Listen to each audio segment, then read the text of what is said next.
undocumented who would escape immediate deportation by Title 42 at the US-Mexico border. Civil associations have found exceptions to the controversial US Title 42, opening an opportunity for Mexican and Central American migrants on Mexico's northern border to cross north and request asylum.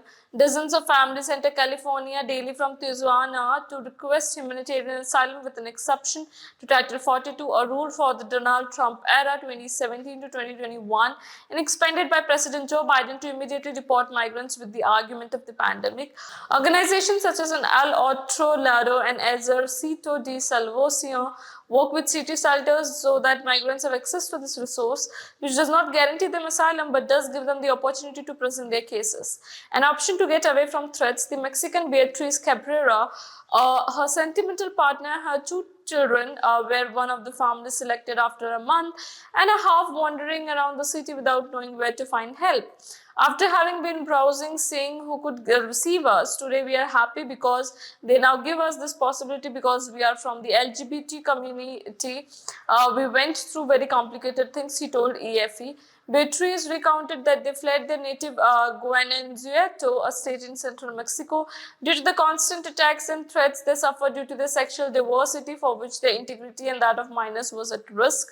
They arrived in Tijuana to request asylum in the US, but for a time they wandered around different parts until they found the Juventud 2000 shelters 1 kilometer from the border port of San Isidro, where they received refugee and sent New Year's Eve.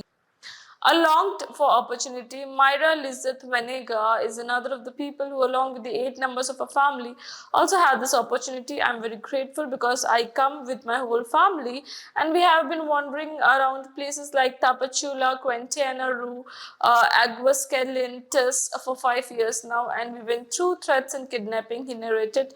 She told EFE that the entire family left Honduras because an armed group threatened to kill one of her children, but later Tapachula on the southern border of Mexico, one of his nieces was also kidnapped. So they are moving through different cities until they reach Tijuana. In this city, they also spend the nights on the street until someone found them a few days ago and took them to the shelter. The person is our angel. My children said they were the 3 best days we have ever had because here there were pinatas at the end of the year, cakes and gifts, she mentioned.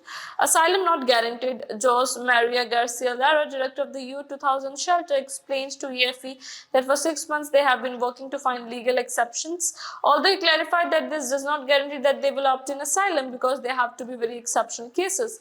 What it does represent is an opportunity to present their application and not to be at the border waiting for months or years, as has happened with other migrants, he said. The activist indicated that in addition, this legal resource also helps the shelter not to have the space saturated and receive more migrants. Sebastian Farias, who works for the organization Psicologos Sin Fronteras, shared that before people arrive at the El Chaparral border port, which is where they enter the US, they are offered to talk with psychologists and lawyers. They explain to them the process they will go through once they are received by the US authorities. They know what they are going to face and they are also prepared in cases their applications are not accepted.